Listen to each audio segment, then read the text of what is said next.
प्राणों से प्यारे विद्यार्थियों, साथियों, आज हम चर्चा करेंगे शुक्र के राज्य संबंधी विचार। और राज्य संबंधी विचार में आज हम शुक्र के द्वारा राज्य के क्या कार्य बताए गए हैं उसकी चर्चा करेंगे। अर्थात राज्य का कार्य क्षेत्र, मतलब शुक्र ने राज्य का क्या कार्य बताया है, राज्य के क्या कार्य बताए हैं, राज्य का क्या कार्य क्षेत्र बताया है, इसकी चर्चा आज के लेक्चर में हम करेंगे, जो कि एग्जाम की दृष्टि से बेटा बहुत महत्वपूर्ण है। फिर से बोल रहा हूँ, आज का जो हमारा लेक्चर होगा किस पर होगा? राज्य के कार्य क्षेत्र के बारे में, मतलब शुक्र ने राज्य के क्या कार्य बतलाए हैं। भाई, राज्य संबंधी विचारों के अंतर्गत मैंने एक तो पिछला लेक्चर अपलोड कर दिया है, उसमें राज्य की उत्पत्ति, सप्तांग सिद्धांत, यस, राज्य की परिभाषा और राज्य निर्माण के जो है तत्व, इसकी चर्चा की थी।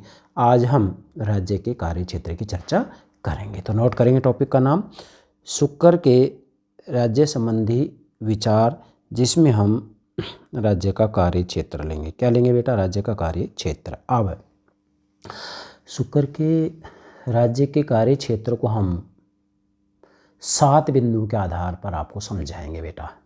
मैंने भरसक प्रयास किया है कि जितना ज़्यादा हो सके मैं आपके लिए पॉइंट्स तैयार करता हूं और उन बिंदुओं के आधार पर मैं आपको सभी विचारकों के विचारों को समझाने का प्रयास करता हूं। चलिए अब हम इसको क्रमबद्ध रूप में समझाते हैं। बेटा ध्यान दें, सबसे पहले तो देखो, शुक्र ने अपनी रचना शुक्र नीति सार के अंतर्गत मनु की तरह ही, मनु ने भी अपनी मनुस्मृति में यही बात लिखी है, मनु की तरह ही शुक्र ने शुक्र नीति सार में लिखा है कि जब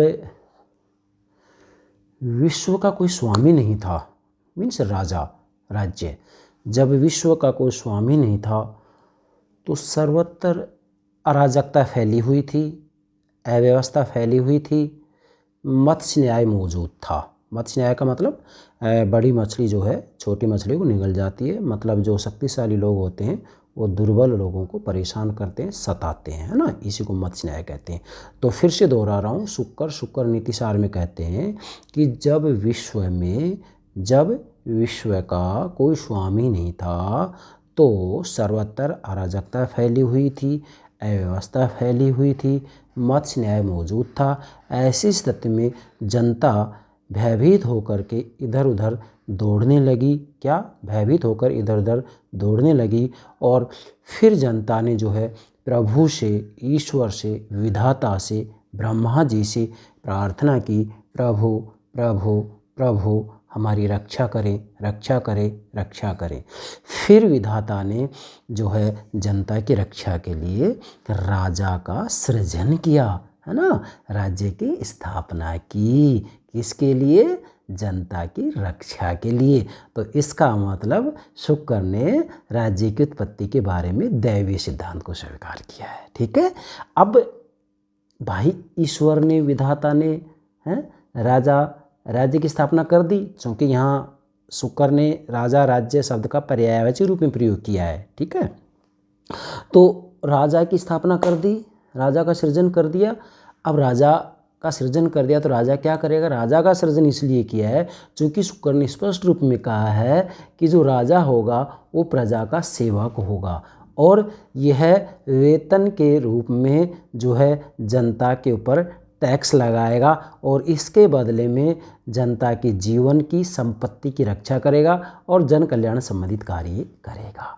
मतलब शुक्र भी यहाँ स्पष्ट रूप में कह रहे हैं कि राज्य का जो महत्वपूर्ण कार्य होगा वो प्रजा रक्षण और प्रजा रंजन होगा। बेटा, प्राचीन भारतीय राजनीतिक चिंतन के अंतर्गत राजा और राज्य का जो मूल कार्य माना जाता था वो प्रजा रक्षण और प्रजा रंजन माना जाता था, जिसे कि योगक्षेम भी कहते हैं। योगक्षेम मतलब प्रजा रक्षण के अंतर्गत जनता के जीवन और संपत्ति की रक्षा आती है ना। प्रजा रंजन में जनहितकारी, लोकहितकारी कार्य आते हैं। योगक्षेम में मतलब योग में प्रजा रक्षण का काम आता है, मतलब नकारात्मक कार्य आते हैं, और क्षेम में प्रजारंजन का काम आता है, मतलब जन कल्याण के कार्य आते हैं, मतलब सकारात्मक कार्य आते हैं। तो आप ऐसे भी कह सकते हैं कि प्राचीन भारतीय राजनीतिक चिंतन के अंतर्गत भले ही मनु हो, कौटिल्य हो, शुक्र हो, प्रजारक्षण और प्रजारंजन के कार्यों की बात करते हैं। राज्य के नकारात्मक और सकारात्मक दोनों कार्यों की बात करते हैं, योग और क्षेम दोनों की बात करते हैं। कहने का मेरा भावार्थ ये है कि शुक्र ने वास्तविक रूप में राज्य राजा की उत्पत्ति का दैवीय सिद्धांत तो दिया है। इन्होंने ये तो कहा है कि भाई राज्य का सृजन जो किया है, राजा का जो सृजन किया है वो ईश्वर ने किया है, मतलब दैवीय सिद्धांत स्वीकार कर रहे हैं। लेकिन शुक्र ने राजा के दैवीय अधिकार को स्वीकार नहीं किया है। मनु की तरह राजा को नरदेव नहीं माना है। मनु ने तो राजा को नरदेव माना है। मनु ने तो जो है राजा को दैवीय अधिकार दिए हैं, लेकिन शुक्र ने राजा को दैवीय अधिकार नहीं दिए। क्यों नहीं दिए? क्योंकि इन्होंने राजा को प्रजा का सेवक माना है। किसने? शुक्र ने। तो इसी ही आधार पर हम जो है शुक्र के राज्य के कार्यों को समझेंगे, और शुक्र ने राज्य के जो कार्य बताए हैं वो हम 7 बिंदु के आधार पर आपको बताएंगे। जैसे हम कहेंगे भाई देखो, वैसे देखा जाए तो प्राचीन भारतीय राजनीतिक चिंतन के अंतर्गत किसी भी विचारक का आप अध्ययन कीजिएगा, और अगर उसके राज्य के कार्यों का अध्ययन कर रहे हैं तो देखो, राजा के द्वारा समाज व्यवस्था संबंधित कार्य किया जाएगा, प्रजारक्षण का कार्य किया जाएगा, प्रजारंजन का कार्य किया जाएगा, विधि न्याय व्यवस्था का कार्य किया जाएगा, परराष्ट्र संबंधी कार्य किया जाएगा। क्या? परराष्ट्र संबंधी कार्य किया जाएगा, प्रशासनिक व्यवस्था संबंधी कार्य किया जाएगा, अर्थव्यवस्था संबंधी कार्य किया जाएगा। तो ये सारे के सारे कार्य राज्य के द्वारा किए जाएंगे, यही राज्य के कार्य कहलाते हैं। अब भले ही आप मनु के राज्य के कार्यों का अध्ययन करें, शुक्र के राज्य के कार्यों का अध्ययन करें, कौटिल्य के राज्य के कार्यों का अध्ययन करें, प्राचीन भारतीय राजनीतिक चिंतन के अंतर्गत राज्य के द्वारा ये सारे कार्य किए जाते थे। ठीक है, मतलब प्राचीन भारतीय राजनीतिक चिंतन के अंतर्गत इन सब का उल्लेख किया गया है कि भी राज्य के द्वारा ये कार्य किए जाते हैं। तो मैं आपको अच्छे से कह रहा हूँ कि 7 बिंदुओं के आधार पर हम शुक्र के राज्य के कार्यों को अच्छे से समझ सकते हैं। हाँ, अगर आप सार रूप में याद रखना चाहें तो इतना याद रख सकते हैं कि शुक्र ने भले ही राजा की राज्य की उत्पत्ति का दैवीय सिद्धांत स्वीकार किया हो कि भाई राजा का सृजन ब्रह्मा जी के द्वारा किया गया है, विधाता के द्वारा किया गया है, ईश्वर के द्वारा किया गया है। क्योंकि हमारे भारत के अंतर्गत त्रिदेव माने जाते हैं, है ना, 3 देव माने जाते हैं, ब्रह्मा विष्णु और महेश।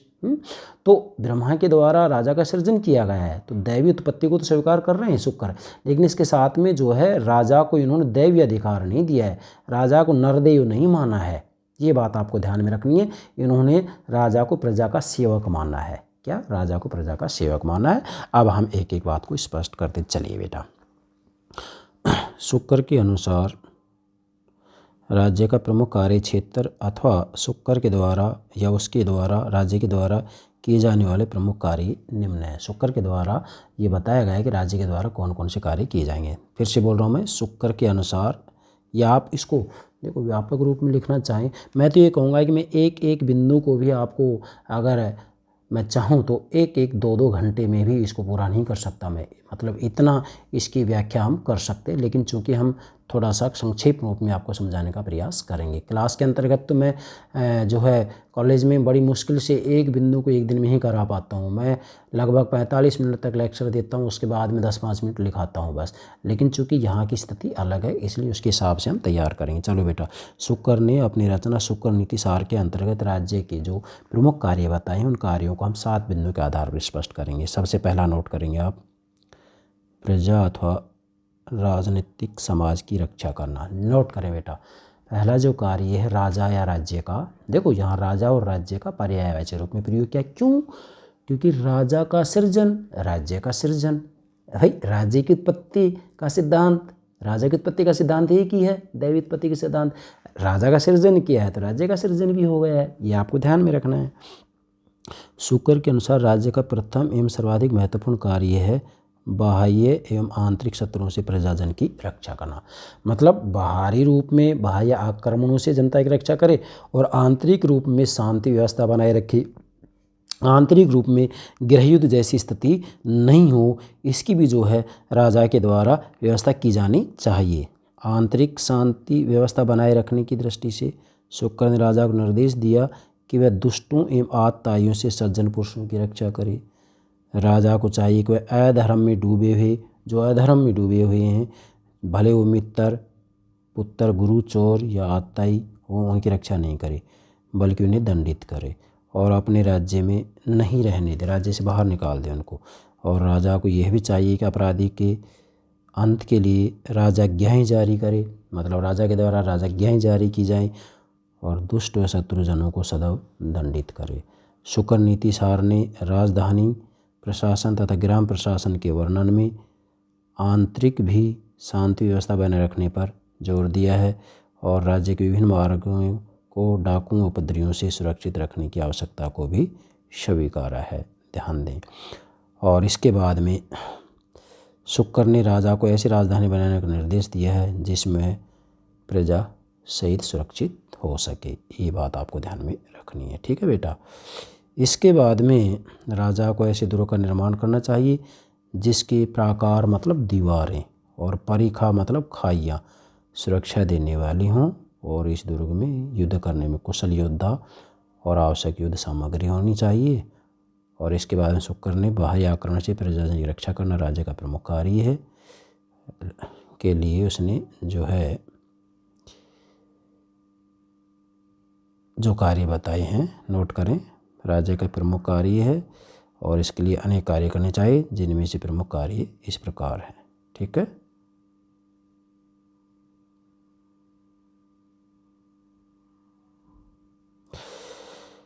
दूसरा है लोकहित संबंधी कार्य, जनहित संबंधी कार्य। जनता के हित के बारे में राजा को कौन कौन से कार्य करने चाहिए इसको भी आप नोट करेंगे। ठीक है।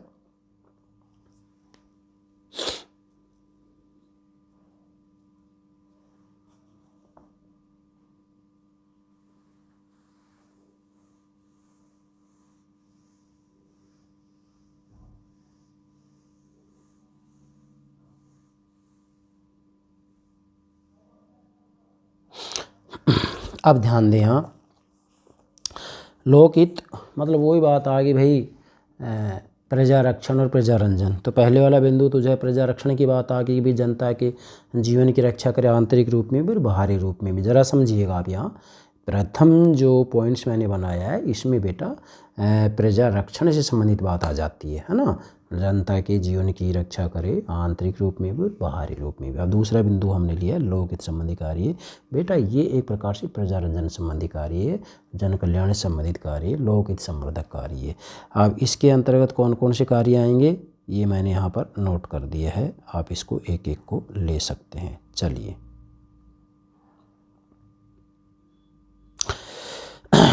चलो बेटा, इसमें राज्य द्वारा विभिन्न विद्याओं विज्ञानों कलाओं के विकास का प्रबंध किया जाना चाहिए और अध्ययन समाप्त होने के बाद विद्यार्थियों को उनके योग्य कार्य पर लगाना चाहिए अर्थात रोजगार दिया जाना चाहिए। सबसे पहली बात ये ध्यान रखनी चाहिए, राजा को विशेष ध्यान रखना चाहिए कि विद्यार्थियों को शिक्षा प्राप्त करने के बाद में रोजगार की व्यवस्था करें। तो आज आधुनिक समय में आप देखिएगा कितने शिक्षित बेरोजगार हैं, तो सरकार को इससे सीखना चाहिए। दूसरा है राज्य द्वारा प्रतिवर्ष विभिन्न विद्याओं एवं कलाओं में निपुण विद्वानों का सम्मान किया जाना चाहिए, है ना। और इस प्रकार तपस्वी, शास्त्र, वेद व स्मृति पुराण के ज्ञातों, मंत्र तंत्र विशेषज्ञों, चिकित्सक अर्थात जो वैद्य होते हैं, अन्य विषयों के विशेषज्ञों का मासिक या वार्षिक वृत्ति अनुदान के द्वारा भरण पोषण किया जाना चाहिए। ठीक है, ये इसके अंतर्गत आएगा। इसके बाद में ऐसे सभी उपाय किए जाने चाहिए जिनके द्वारा प्रजा में धर्म की रक्षा और वृद्धि हो। ठीक है, मदिरालयों को ग्राम से बाहर बनाया जाना चाहिए और दिन में किसी को भी मदिरा पान की इजाज़त नहीं दी जानी चाहिए।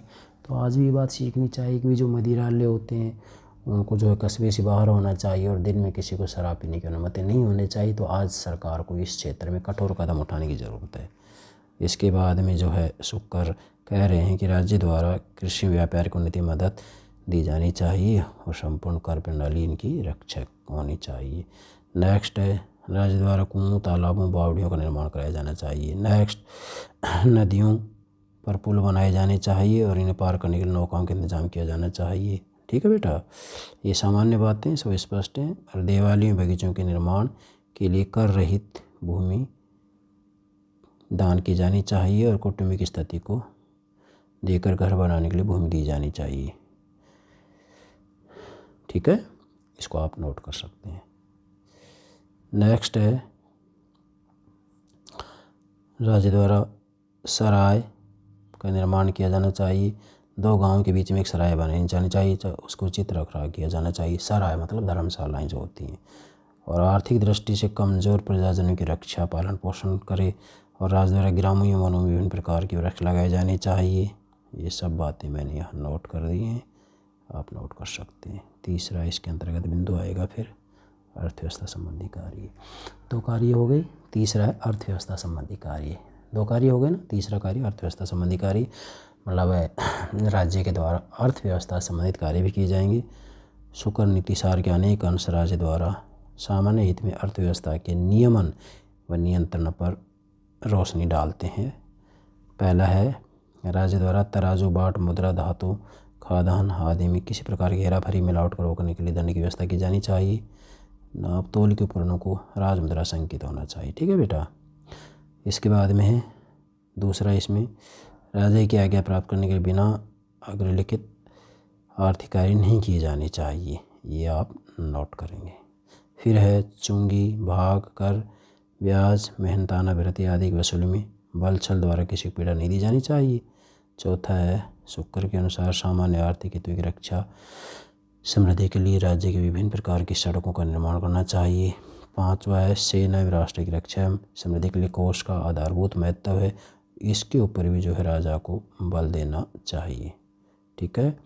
और इसके बाद में नेक्स्ट है चौथा कार्य। चौथा तीन बिंदु हो गए। तीसरा अर्थव्यवस्था है, चौथा हो गया समाज व्यवस्था संबंधी कार्य। बेटा समाज व्यवस्था के अंतर्गत तो क्या होगा, यहाँ जो है सामाजिक जीवन को सुव्यवस्थित संगठित करने के लिए राजा को दायित्व सौंपा है। और प्राचीन भारतीय परंपरा के अनुसार समाज संगठन का प्रमुख आधार वर्ण और आश्रम नियमों का पालन करना है। तो यहाँ पर जो राजा होगा वो वर्ण धर्म और आश्रम धर्म के पालन के ऊपर बल देगा। 4 वर्ण और 4 आश्रम इनके पालन के ऊपर बल देगा। इसमें ज़्यादा समझाने की आवश्यकता नहीं है। ब्रह्मा ने कर्म के आधार पर 4 मुख्य जातियाँ वर्ण बनाई हैं और इन जातियों की आपसी मिलावट वर्ण संकरता से असंख्य जातियाँ बनी। और मनुष्यों द्वारा विभिन्न कलाओं विद्याओं को अपनाने से इन कलाओं विद्याओं के अनुसार अनेक जातियाँ रची गई हैं। ये आप ध्यान देंगे इसमें। इसके बाद में ये सब बातें मैंने नोट कर दी हैं, आप इनको नोट कर लेंगे एक एक को। ठीक है बेटा। ये सब आप नोट्स तैयार कर लेंगे। 5वां है विधि न्याय व्यवस्था संबंधी कार्य। 5वां बिंदु लिखेंगे विधि न्याय व्यवस्था संबंधी कार्य। चलो नोट करो। शुक्र ने कौटिल्य की तरह ही विभिन्न विधि स्रोतों के अलावा राजाज्ञा को भी विधि स्रोत माना है। ठीक है। उन्होंने राजा द्वारा घोषणा योग्य विभिन्न प्रकार की विधियों का उल्लेख किया है। राजाज्ञा का उद्देश्य वेद, स्मृति एवं सदाचार द्वारा मान्य विधि देश काल एवं स्थिति के अनुसार अधिक स्पष्ट करना प्रतीत होता है। ठीक है, नोट करें इसको। और राजा का अति प्रमुख कार्य है प्रजाजन को न्याय दिलाना। न्यायालयों का संगठन जिसके अंतर्गत केंद्रीय सर्वोच्च न्यायालय होंगे और ये इसमें जो न्यायिक प्रक्रिया होगी उसका मैंने वर्णन कर दिया है। इसमें ज़्यादा समझाने की आवश्यकता नहीं है, आप इनको नोट कर सकते हैं। चलिए इसके बाद हम 6वां बिंदु आएगा इसका प्रशासनिक व्यवस्था का कुशल संचालन। प्रशासनिक व्यवस्था का कुशल संचालन। तो प्रशासनिक व्यवस्था के कुशल संचालन के बारे में मनु ने भी बताया है, कौटिल्य ने बताया और शुक्र ने भी बताया। ठीक है बेटा। तो शुक्र ने राज्य के दायित्व एवं कार्यों की पूर्ति के लिए प्रशासनिक व्यवस्था के कुशल संचालन की आवश्यकता पर प्रकाश डाला है और इन्होंने जो विभागीय पद्धति, कार्यालय पद्धति का भी उल्लेख किया है और राजभृत्यों की आवश्यकता, उनके विभिन्न वर्ग नियुक्तियों की प्रक्रिया पर भी प्रकाश डाला है। और इसके अलावा इन्होंने राज कर्मचारियों के प्रशिक्षण, वेतन, शियावधि, पदोन्नति, अवकाश, पेंशन, क्षतिपूर्ति, प्रोविडेंट फंड, बोनस तथा आचार संहिता आदि को लागू किया है, जो कि आधुनिक समय में सारी बातें स्वीकार की जाती हैं। तो इसका मतलब कहा जा सकता है कि शुक्र नीति सार के जो ये विचार हैं ये बड़े आधुनिक हैं, प्रासंगिक हैं, सार्थक हैं। आज भी इनकी उपयोगिता है और किसी न किसी रूप में इनको अपनाया जाता है। अंतिम है 7वां परराष्ट्र संबंधों का संचालन। मनु कौटिल्य की तरह ही शुक्र ने भी जो है परराष्ट्र या अंतर्राज्य संबंधों के बारे में शुक्र नीति सार में लिखा है, अर्थात आज की शब्दावली में इसे अंतर्राष्ट्रीय संबंध कह सकते हैं। ठीक है। तो शुक्र ने अपने राज्य की रक्षा एवं विस्तार दोनों दृष्टि से परराष्ट्र संबंधों के संचालन पर विचार किया है। और शुक्र का मत है कि सभी राजा अन्य राजाओं को अपने अधीन करने की कामना करते हैं और इसलिए उनके बीच स्थायी मित्रता का भाव नहीं पाया जाता है, बल्कि अवसर आने पर एक दूसरे के शत्रु सिद्ध होते हैं। अतः राजा को अन्य राजाओं से संबंध रखने वाले अपने ही राजहित को ही महत्व देना चाहिए। और शुक्र का मत है कि राजा को सदैव अपने हित की रक्षा में वृद्धि के लिए लगातार प्रयत्नशील रहना चाहिए। नीति, उपाय, युक्ति या प्रयुक्त अर्थात राजने द्वारा असंभव कार्यों को भी जो है किया जा सकता है और साध्य की सिद्धि होती है। नीतिमान केवल उसके उपायों को अपनाने में संपूर्ण कल्याण करने वाले होते हैं। और परराष्ट्र संबंध संचालन के साधन के रूप में नीति के चार उपाय नीति कौन से होते हैं? साम, दाम, भेद, दंड और 60 गुण मंत्र पर भी इन्होंने विस्तार से विचार किया है। 60 गुण मंत्र का मतलब क्या होता है? 6 गुणी नीति जिसको बोलते हैं, संधि, विग्रह, यान, आसन, द्वंद्वी भाव और संश्रय।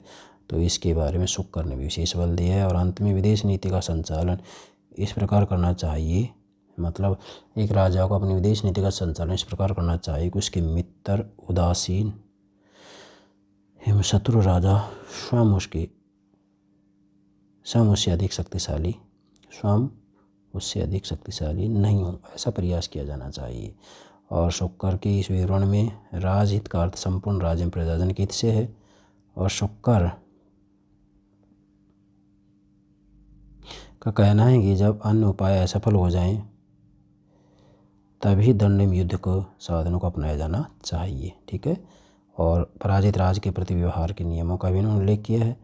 और अंत में है जो मूलतः उदार मानवतावादी हैं। ठीक है। और अंत में निष्कर्ष निकालेंगे हम। प्राचीन भारतीय राजशास्त्र ने राज्य को एक जनहित समर्थक संस्था के रूप में स्वीकारा है और उसके उद्देश्य राजा एवं प्रजाजन को चारों पुरुषार्थ की प्राप्ति में मदद देना बताया। चारों पुरुषार्थ की मदद देना बताया। चारों पुरुषार्थ कौन से होते हैं बेटा? धर्म, अर्थ, काम और मोक्ष। नोट करेंगे चार पुरुषार्थों के नाम: धर्म, अर्थ, काम और मोक्ष। धर्म, अर्थ, काम और मोक्ष। ठीक है। और आचार्य शुक्र ने भी इस परंपरा का पालन किया है। ठीक है। और राजा को ऐसे सभी कर्तव्य नीतियों का अनुसरण करना चाहिए जो प्रजा पालन में सहायक हो। प्रजा पालन का भावार्थ क्या है? कि राज्य द्वारा प्रजा के विभिन्न वर्गों की भौतिक रक्षा तथा उनके आर्थिक व नैतिक उत्थान के लिए विभिन्न कार्य किए जाएं। राज्य कृषि कार्य, वाणिज्यिक उत्थान में सहायक हो। शिक्षा संबंधी कार्य और इसी के साथ में मदिरा पान को मर्यादित करके नैतिक उत्थान में मदद देना। समाज संगठन की रक्षा करना, पर्यावरण की रक्षा, बाजार नीति के हितों की रक्षा, ये सारे के सारे कार्य इनके द्वारा किए जाएंगे। अब शुक्र का राज्य और आधुनिक लोक कल्याणकारी राज्य लेते हैं हम। क्या इन दोनों में अंतर है? शुक्र का राज्य और आधुनिक लोक कल्याणकारी राज्य तो अंतर है। शुक्र ने प्राचीन भारतीय परंपरा के अनुसार प्रजा कल्याणकारी राज्य का अवधारणा स्वीकारा है। अल्तेकर के अनुसार शुक्र का राज्य केवल अपराध एवं अराजकता को ही नियंत्रित नहीं करता बल्कि ये जुआ एवं शराबखोरी को भी सीमित करता है। ये राज्य अस्पतालों, विश्राम गृहों, सराय जो होती हैं, धर्मशालाएं स्थापना करता है। ज्ञान व विद्या को प्रोत्साहित करता है। इसके अलावा व्यापार, समृद्धि, खान, जंगल, उद्योगों के विकास, सिंचाई योजनाओं को लागू करता है। प्रजा कल्याण के लिए प्रस्तुत संगठन है। अतः शुक्र के राज्य के उपरोक्त कार्यों से स्पष्ट है कि शुक्र ने प्रजा के हित एवं कल्याण पर अत्यधिक बल दिया है। प्रजा कल्याण को महत्व देते हुए शुक्र ने राजा को प्रजा सेवक बताया है, ये ध्यान रखना है। और शुक्र नीति सार में वर्णित राज्य के प्रजा कल्याणकारी कार्यों को ध्यान में रखते हुए कहा जा सकता है कि शुक्र नीति सार पूर्ण अर्थ में लोक कल्याणकारी राज्य प्रस्तुत करता है, अथवा शुक्र नीति सार ने आधुनिक लोक कल्याणकारी राज्य से भी श्रेष्ठ राज्य व्यवस्था का प्रतिपादन किया है। आधुनिक लोक कल्याणकारी राज्य से भी श्रेष्ठ राज्य व्यवस्था का इन्होंने प्रतिपादन किया है। क्यों किया है? क्योंकि इसमें भौतिक एवं नैतिक मतलब धर्म, अर्थ एवं काम के साथ ही पारलौकिक हित की प्राप्ति अर्थात मोक्ष को भी अपने कार्य क्षेत्र में स्थान दिया है। मतलब धर्म, अर्थ, काम और मोक्ष, इन चारों को स्थान दिया है ना। तो लौकिक में धर्म, अर्थ, काम आ जाएगा, पारलौकिक में मोक्ष आ जाएगा, है ना। मरने के बाद जो प्राप्त होता है, तो ये बड़ी विचित्र बात है। मतलब आधुनिक लोक कल्याणकारी राज्य मोक्ष की तो बात ही नहीं करते हैं, तो ये आपको ध्यान, प्रजा कल्याणकारी राज्य एवं आधुनिक लोक कल्याणकारी राज्य की धारणा में पर्याप्त अंतर है। मतलब यहाँ यदि देखा जाए तो आधुनिक लोक कल्याणकारी राज्य धर्म अर्थ काम तक तो ठीक है, लेकिन मोक्ष की बात नहीं करता है, जबकि शुक्र का जो राज्य है वह चारों पुरुषार्थों की बात करता है, धर्म अर्थ काम और मोक्ष की। ठीक है बेटा। तो आधुनिक लोक कल्याणकारी राज्य की धारणा का जन्म शोषणकारी पूंजीवादी व्यवस्था, क्रांतिकारी समाज व्यवस्था की आपसी क्रिया प्रतिक्रिया से हुआ है। और आधुनिक लोक कल्याणकारी राज्य की धारणा मुख्यतः द्वितीय विश्व युद्ध के बाद विकसित हुई है और इसकी तुलना शुक्रकालीन राज्य से किया जाना उचित नहीं है। अपनी संगठन रचना की दृष्टि से दोनों राज्यों में अंतर है। शुक्र के प्रजा कल्याणकारी राज्य का लक्षण है वर्ण व्यवस्था वाला सामाजिक संगठन और सामंतवादी आर्थिक संगठन और राजतंत्र पर आधारित, जबकि आधुनिक समय में चीज़ें मौजूद नहीं है। इसके विपरीत आधुनिक लोक कल्याणकारी राज्य व्यक्ति प्रधान, आधुनिक लोक कल्याणकारी राज्य व्यक्ति प्रधान, खुली समाज व्यवस्था, आर्थिक समानता तथा लोकतांत्रिक शासन व्यवस्था में विश्वास करता है। अपने उद्देश्य की दृष्टि से भी शुक्र के प्रजा कल्याणकारी राज्य में आधुनिक लोक कल्याणकारी राज्य में अंतर है। ठीक है बेटा, दोनों में अंतर, आधुनिक लोक कल्याणकारी राज्य, आधुनिक लोक कल्याणकारी राज्य और शुक्र का लोक कल्याणकारी राज्य। दोनों ही राज्य सार्वजनिक हित की वृद्धि को अपना उद्देश्य मानते हैं, लेकिन आधुनिक लोक कल्याणकारी राज्य का प्रमुख उद्देश्य पूंजीवादी अर्थव्यवस्था की रक्षा करते ही व्यक्ति की राजनीतिक स्वतंत्रता तथा उसके आर्थिक समानता के बीच समन्वय स्थापित करना है। और सामंतवादी अर्थव्यवस्था के से संबंधित शुक्र के राज्य के सामने ऐसा कोई उद्देश्य नहीं है। तो ये दोनों में अंतर हो गया, शुक्र का लोक कल्याणकारी राज्य और आधुनिक लोक कल्याणकारी राज्य। तो आप इसको जो है अच्छे से नोट कर सकते हैं, ये सारे नोट्स में तैयार करिए। अंत में जो निष्कर्ष रूप में मैंने आपको बताया है इसको अच्छे से नोट कर लेंगे बेटा। ठीक है, ये मूल बात है आपकी नोट करने की, इसको नोट करो ये अंत में, क्योंकि इसको आप अच्छे से समझ गए तो शुक्र के राज्य के कार्यों को समझने में हमें कोई दिक्कत नहीं आएगी। ये कंप्लीट हो गया आपका, इसको आप अंत में जो मैंने बताया है इसको नोट कर लेंगे। तो सार रूप में बस इतना समझ लेंगे आप तो कि भाई शुक्र ने जो लोक कल्याणकारी राज्य की बात की है और आधुनिक समय में जो लोक कल्याणकारी राज्य की बात की जाती है, इन दोनों में डिफरेंस है। ठीक है बेटा, तो ये आपको ध्यान रखना है, इन दोनों में डिफरेंस है। ठीक है, ये हो गया शुक्र के राज्य संबंधी विचार में राज्य के कार्य। मुझे पूरा विश्वास है आप शुक्र के राज्य के कार्य को अच्छे से समझ गए होंगे। इन 7 बिंदुओं के आधार पर आप इनको अच्छे से तैयार कर सकते हैं और ये 7 बिंदु आप नोट बनाएंगे, अपने नोट्स बनाते समय नोट कर लेंगे। और आगे की इनकी जो व्याख्या की बात आती है तो मैंने तो समझाया तो दिया है, जहाँ जितनी आवश्यकता हो उसको आप नोट कर सकते हैं। ठीक है बेटा, okay, thank you very much, thank you very much.